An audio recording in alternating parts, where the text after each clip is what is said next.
এবার অট্টহাসি দিয়ে বিপাকে পড়লেন চিত্রনায়িকা শবনম বুবলী। সচরাচর তাকে এত বেশি হাসতে দেখা যায় না, আর এটিই নেটিজেনদের চোখে পড়েছে। অনেকেই বলছেন বুবলির এই হাসির কারণেই হয়তোবা মাসির মুখে এখন আর হাসি দেখা যায় না। অনেকে বলছেন এই হাসিটি মোটেও সুন্দর হয়নি, বুবলিরকে একটু বেশি খারাপ লাগছিল। অনেক নেটিজেনদের চোখে এটি আটকে গেছে, কমেন্টে ভরে গেছে তার ফেসবুক পোস্ট। চলুন জেনে নেই এই হাসির কারণ কি।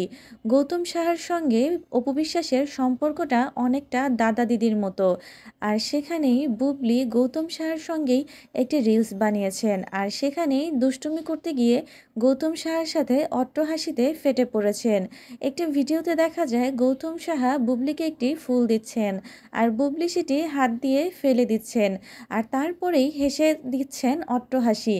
আর এতেই নেটিজেনরা ক্ষেপেছেন। অনেকেই বলছেন এরকমটা হাসির কারণ কি? তবে কি অপু বিশ্বাসকে জ্বালানোর জন্যই বুবলির এই হাসি? ভিউয়ার্স, কমেন্ট করতে ভুলবেন না আপনার কাছে বুবলির এই লুকটি কেমন লেগেছে। অন্যদিকে গৌতম সাহা অপু বিশ্বাসের সঙ্গে অনেকগুলো কাজ করেছেন। সম্প্রতি বুবলির সঙ্গেও তার বেশ ঘনিষ্ঠতা লক্ষ্য করা যায়। বুবলি তার সুন্দর সময়গুলো কাটাচ্ছেন বিভিন্ন শুটিংয়ে ব্যস্ত থেকে এবং বিভিন্ন কাজে নিজেকে ইনভলভ রেখে। তিনি মানুষের কথায় কখনোই কান দেননি এবং কখনো দিবেন না, এরকমটাই জানিয়েছেন। আরও বলেন,